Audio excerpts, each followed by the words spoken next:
Hi guys, I'm Prof. Angie Low from Banking and Finance. I'm also the coordinator for the AWM track, the Applied Wealth Management track. Today we have with us two AWM students here.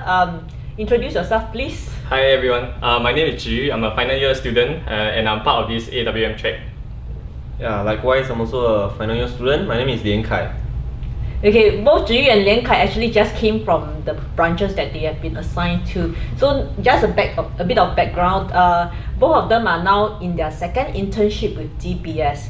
Okay, so just a broad overview of what the AWM track is about first, so that later when we discuss, you guys have a background. So what happens is that students who are in the AWM track, they're part of the Banking and Finance specialization, but you have to do a first internship, a 10-week internship with DBS during your second semester. And then after that, you do another 20 weeks internship with DBS in your final semester. So that's where Zhi Yu and Lian Kai are right now. They are doing the second internship. So just briefly, how have you have just been deployed to the branches? Yes. Like this week, right? So how was it so far? Well, it's great. We have just finished our training phase of this entire program. So now it's our first week at the branches. So it's really about applying what we have learned and really to explore, what is the full range of skills and knowledge that we need to really succeed in our role. And now in these first 2 weeks, we are really learning from the managers on the ground and seniors on the ground who are there to give us some tips and advice. Yeah, I guess really it's just to listen and learn before you really go into the job role that you are assigned to be. Yeah. We'll answer some of the questions from Slido. So first question, what is the shortlist process like for the AWM track? And what is the criteria to get into the AWM track? Shortlist process, so what happens is that you can apply for the AWM track, and then before you get your results, you'll be shortlisted by DBS to undergo interview. And then after the interview, if you do well, you wait for your results for a financial management to come out. If you meet the criteria, then you will be selected into the track. Just note that when you apply for your specialization, you need to designate that you want to apply for the AWM track. Okay, so we have fine-tuning the specialization selection and whatsoever, so especially for this track because it's pretty new, so it may be different from your seniors' experience. So check with the school for more specific details on the website. Okay, now what is the criteria? You have to pass DBS interviews. These two gentlemen did. So they will also go through some testing to make sure that you're suitable for the role, and then you also need to meet a certain criteria for your financial management. Okay. Yeah, financial management module. Okay, what is the difference between the AWM track and the main track? I'm going to talk about it from the educator's point of view, and then after that, I'll open the floor to Zhi Yu and Lian Kai, how they see it and how all their experience is like. Sure. The AWM track is actually part of the BNF track. It's much more specialized.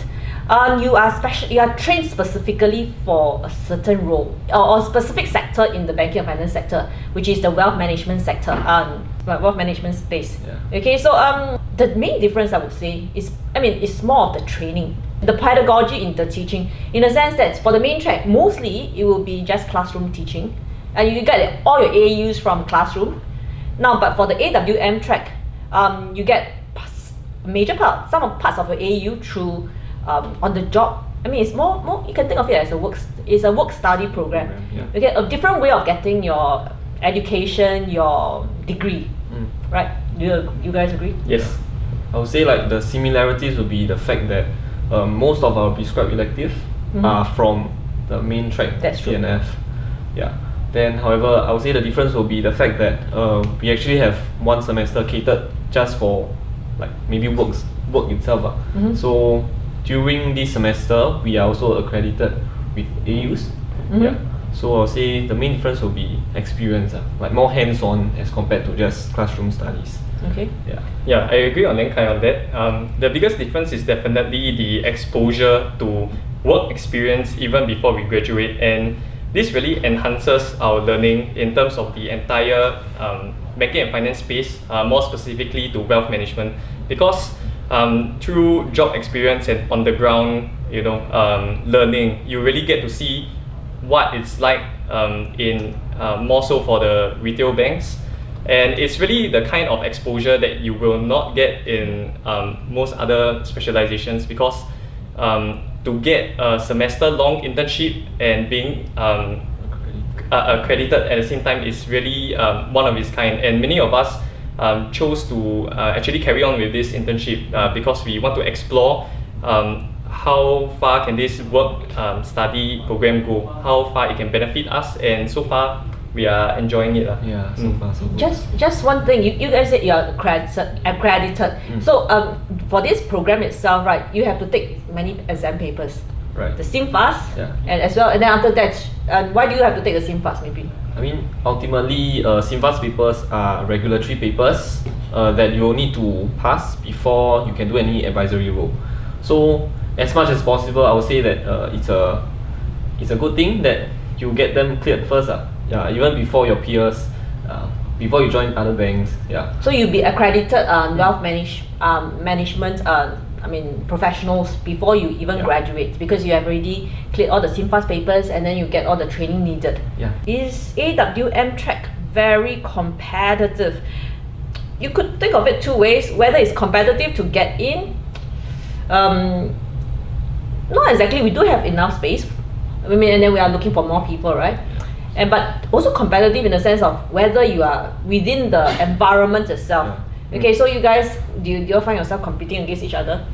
I think it's actually the opposite of it. Yeah. From what we've experienced, having a support group really from us together as a group of interns it really provides us with the emotional support and just cheering each other on throughout the journey. Is definitely not an easy one, because to some of us it may be our first internship, it can be our first job experience, and with all this I think one tends to feel a bit intimidated or demoralized.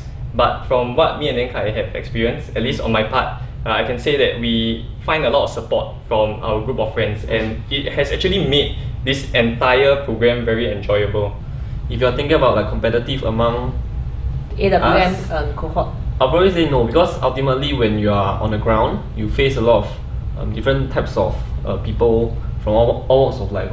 So we always share like similar experiences with one another to like cheer each other on. Yeah. And I would say that through the 9 weeks that we have, 10 weeks first, then the next 20 weeks, we actually bonded quite well over like training and stuff. Yeah. So you bonded over the misery and also hopefully the happiness. the as happiness well. Of course, there's the happiness as well. Yeah. Can we say the AWM specialization is a subset of the BNF main track given the overlapping of courses offered? Yes. In a sense, it's a subset. In the academic point of view. In the academic point of view, but the non-academic point of view, why? I would say it's very specific to the wealth management space. As compared to like if you are interested in maybe other banking and finance aspect, like maybe private equity or trading and maybe commodities. Yeah, it's all very different under the whole banking and finance umbrella. And as we mentioned before, it's the internship part plays a very huge, differentiating factor between the rest of the banking finance track as compared to AWM. And one also have to take note that this track is really meant to gear us up to be in the front office space of wealth management. So it can be very different as compared to other internships in the wealth management area. Yeah, so that's one thing that maybe juniors should take note of. Some of you all might have tried to apply for internship in other wealth management firms. However, I would say that most of the roles that they actually put you into will be more back end, meaning you do the research, maybe you do like the technicalities of how to do the trade itself. But for us, we are more client facing, customer facing. So we develop more on the interpersonal part. So at the same time, we also have our some technical knowledge of how things work Definitely. before we can advise the customer. So have you Yeah. felt that your interpersonal skills has improved by leaps and bounds after you gone through the training in NBS? I would say as compared to when we first started, maybe as compared to our year 2 selves, definitely we have progressed a lot in this area. Yeah, I mean we can be more calm in front of customers, and we won't panic as much. Yeah. Okay, so just a note. I mean, just because some of the students have also asked if I want something different, I don't want a client-facing role, then this is not for you. Okay, right? Because after you graduate, you will have to spend 2 years in a client-facing role. Okay, so that's mandatory. At least as of now, all the graduates of AWM track will have to go through 2 years of client-facing role before they can proceed to choose something else that they are more happy with or they want. Yeah. Right. So maybe we can talk about like after the first internship. Okay. Yeah. So we actually did a first internship first. So before that, some of them actually dropped out because they find that maybe the client-facing role may not be very suitable for them. Yeah. So I would say that if you were to continue on to the second part of this internship, maybe you can just go through the first internship to try and experience to see whether it's something for you. Yeah, before you commit to maybe like a 2-year span. Yeah. Right. Try to structure it such that students do get, by the time they are in the second internship, they will have a rough idea of whether they have a more concrete idea of whether they are really suitable for the role or not. So in the first internship, like Lian Kai has mentioned, right? So yeah, I'll get the names wrong. Now, Lian Kai has mentioned, so during the first internship, it's really a taster to get you to let you understand whether you really like the client-facing role or not. If you, after the first internship, realize that I'm not suitable for this role, you can drop out of the program as it is, because we do give you the option to, because we want to make sure that students who continue on into the second internship are very sure that they want this job, right? And of course, if I may just add on, I think many of our peers have different personalities.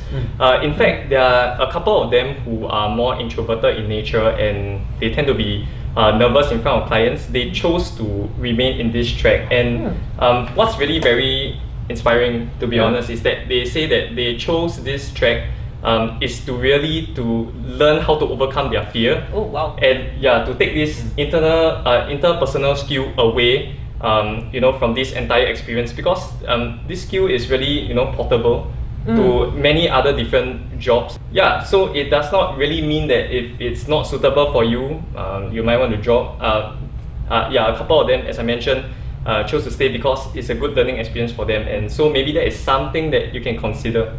Yeah, I mean, that also goes to the point, someone has asked also, what kind of personality do I need for such a track? Okay, like most of us would think that a client-facing role, you need an outgoing personality, you need to be bubbly and whatsoever. But as G has mentioned, I can testify, like out of the whole batch of us, we actually have a spectrum of personalities, and I would say that these are actually learning opportunities for the different of us, because those who are more, I would say maybe introverted, they are actually very good in like the technical part of the job. Yeah, because I do notice that sometimes with any sales job, right, it's more of the sincerity and ability to actually connect with people that matters, and not just because you are fun loving and then bubbly. What are the job prospect and salary for banking and finance graduate? We talk about banking and finance graduate first, and then we talk about the AWM track. The job prospects are pretty good. I mean, Singapore is a major finance center. By and large, the banking sector is a major sector, is a major driver for Singapore's economy. So you can't go wrong with that. And most of our graduates, on average, has been receiving more than 3 to 4K. Now, but more general or more specifically for the AWM track, the job prospect is pretty dynamic in a way that even though we started out as someone more in a client-facing and advisory route, you can actually choose to explore the management route, after a certain number of years and experience with the bank. And I think that really allows you to really explore your passion and interest in the wealth management space before you come to decide, which role is more suited for me, whether it's more suited to my lifestyle, whether I have more interest in managing a group of people, versus me advising clients personally. In the long run, for job prospect is pretty decent as well. Let me interject first because I just want to clarify something. So because this track is more specifically with DBS, so there is a specific route that the students normally take. So 2 years in the front-facing role, and then after that, DBS does have internal mobility. So then you can actually choose whether you want a more management side or you want to continue with an advisory. But also the thing is that some students may ask, why do we need to go through the client-facing, then you do management? But you need to start somewhere, right? Yeah. You can't manage people who if you do not know what they are going through, right? Yes. So definitely. you can't run away with the advisory role if you really want to go into the management track after some time. Yeah. DBS also allows for internal mobility to other departments as well, divisions. such as like learning and development, Institutional. HR, all these. Yeah. So I would say it's actually quite dynamic in the different spaces that you can probably move on to. Next question, what kind of internship are we expecting under the AWM track? So there's 2 internships. One is a 10-week one is a 20 weeks one. Right. Okay, the first internship would be much more exploratory because you guys would have not taken a lot of the SimFast papers. Yes, correct. So maybe you want to share a bit of your experience during the first internship. For ourselves, we were the pioneer batch for the AWM track. So in our first 10 weeks, right, the first week was more of training, basic training on how the bank operates, what are some of the services we provide, such that we can better advise our customers.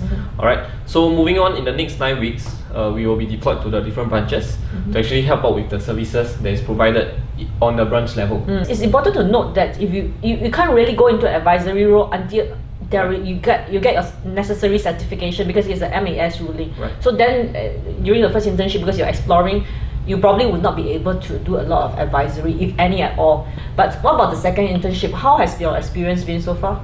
Okay. Yeah, so for the second internship, it's really very structured. It's really meant to provide you with a very intensive training program to get you ready to really start out in the branch to advise clients. It has a very clear purpose to really get you ready for the role, and because of so what you'll be going through is really the introduction of the different financial instruments that you'll be advising your clients on. What are some of the techniques that you can use to provide a holistic financial planning, and how do you engage with customers as a whole. This 1 month is very intensive, and now that we are on the ground, it's really applying what we learn and to see what else we can experience and learn from on the ground. Maybe some advice that we can give for the next few batch would be to complete your SimFast paper prior to the second internship. By the time you get down to the ground, right, you can straight away just start your advisory role. And it helps because during the training wise, there are some hard skills and soft skills that are taught to you which are applicable with the different SimFast papers that you have cleared. Yeah. So students need to pass 11 SimFast papers, right? Yeah. So 2 before your first internship, and then 9 after, before the second internship. So the whole idea about the SimFast papers, it's mandated by MAS. Right. You need to pass these SimFast papers before you can be certified as, before you can help advise clients for their wealth needs. So that's why it's better to pass the SimFast papers before the second internship, so that you need to apply also to MAS to get your certification. Yeah. Right? If you don't like it, you can move back to the main track and without any delay to your graduation. Let me rephrase this question.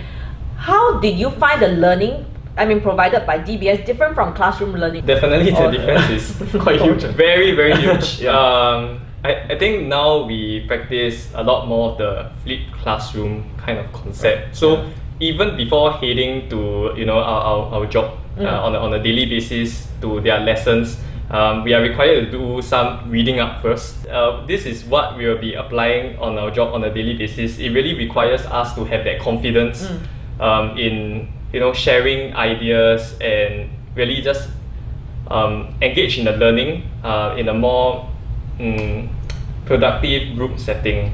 Right. Yeah. I would say maybe in classroom learning is a lot about the technicalities, whereby you dive deep into how to calculate a certain value and all that. But when you are going down to the training that's provided by DBS, it actually incorporates both the personal skills part and the technical part. Meaning to say, you need to be able to express these values to your clients. Okay. How long would I be bonded with DBS should they make an offer to me? Can I still change my mind after I graduate and decide to explore other opportunities? Let me answer this question. There is no bond per se. We structured the program such that students have the flexibility. And then I think DBS also thought hard. Then they decided that there shouldn't be any bonds attached to it, which is better as well, so that you will not stay on just because of the bond. Now, as both Zhi and Lin Kai said, you see the second internship as a job. Okay, after the first internship, DBS will actually offer you they will give you a letter of employment. Right. That basically, if you sign it, you become a full-time employee of DBS. You see your second internship as a job, right? Yes. You get your KPIs, you get your pay. As with any job, you can tender your resignation, right? But of course, you got to graduate first. So ultimately, you still need to finish the 20 weeks internship first. Yeah. But, definitely. You need to get your degree, right? Now, how will I be disadvantaged in terms of exchange should I choose to specialize in AWM?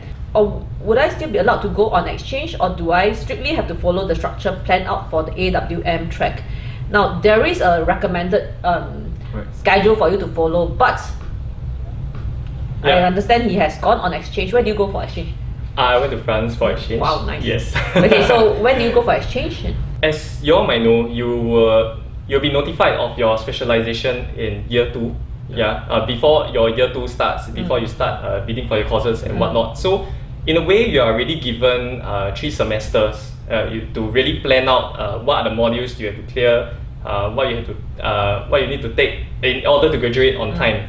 So with proper planning from there, it doesn't shortchange you on anything. In fact, I was able to clear the modules that I'm supposed to take in my year 3 sem 1, which is the last semester before this second internship. And I didn't face any difficulty. So if juniors are genuinely asking whether this will affect your exchange plans, I would say no. But definitely you have to make sure that you plan out the modules that you want to clear in a very structured manner, and make sure that you do pass them and you get the credits. If not, this will definitely affect your plan, and some universities may not accept more than, let's say, 5 modules or so. So that's something you have to take note. If you really want to, plan an exchange and go to your dream host university for a wonderful exchange like me, you should definitely do planning even before your time to submit the application for exchange is here. Okay. It may seem a bit far-fetched, but I think it's very beneficial. It pays off. But I think one thing to take note is before you actually go for your first internship, you need to make sure that you clear the wealth management first. Wealth management module. The wealth management module. Yes. So before you go for your exchange, you need to clear your wealth management modules here in Singapore, because the wealth management module is tied to you getting the level 1 priority banking certification from IBF, Institute Banking and Finance. So you need to clear your banking. You need to clear your BF 2206 before you go for your exchange. Okay. Now, so the recommended is to take your exchange during year 2 sem 2. Reason being that you need to clear your SimFast papers before your internship, second internship, which is in your year 3 sem 2. Okay, so then you need to be physically in Singapore to take your SimFast papers. So that means you can take your SimFast papers during your year 3 sem 1, right? And definitely it acts as a form of cushion. Let's say you are unable to clear certain modules in time, there's a final semester to make sure that you get everything sorted out before you start your second internship. What are the grade requirements in order to secure a spot in this course, in this track? Now, for specifics, right, you should go to the specialization website on the intranet to find out. What kind of personality or what kind of qualities do you think would be suitable for such a role? Because you can't speak for DBS themselves. I wouldn't say what are some specific personalities that they look out for, but more of like whether or not I would say it's a mindset thing, like whether you have the correct mindset Mm. when you are doing your advisory skills, advisory stuff, and also like how you're able to adapt. I would say adapt throughout the different phases in training, lah. Yeah, I would say that's the most important, lah. If I may add, so what I feel that they look out for is really candidates who have the tenacity to really take this entire experience with an open mind, and despite all the difficulties that may come with it, you will be able to pull through and really try to be the best version of yourself every day. Who should I talk to, seek advice from when deciding which banking and finance track and whether I should take up the AWM track specialization? Well, you can talk to me. Okay, I'm Prof. Angelo from Banking and Finance. Now, why is the AWM specialization tied to only one bank? It's probably because of the way, I mean, it's a new track. Yeah. It's a new track, so DBS and Wealth Management Institute finds, and they came together, they discussed that actually there is a lack of wealth management professionals in the industry. So what happens is that they were hoping that they could train people to fill the gap. And that's when they approached NBS, and so that's why this track came to be. So that's why, at least as of now, is we are working with DBS closely to actually roll out this track to students. What do wealth managers do? Is it a sales job? Right. Okay. So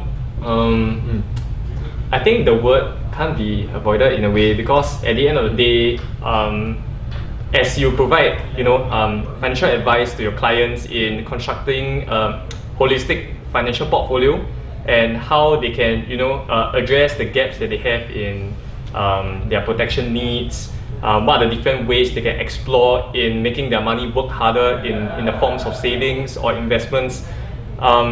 Your job requires you to provide the different financial instruments as a solution to their needs to achieve their financial goals. So by doing that, in a way, you are also selling them the solution. But of course, if you were to ask us what we do, it's definitely not just about selling.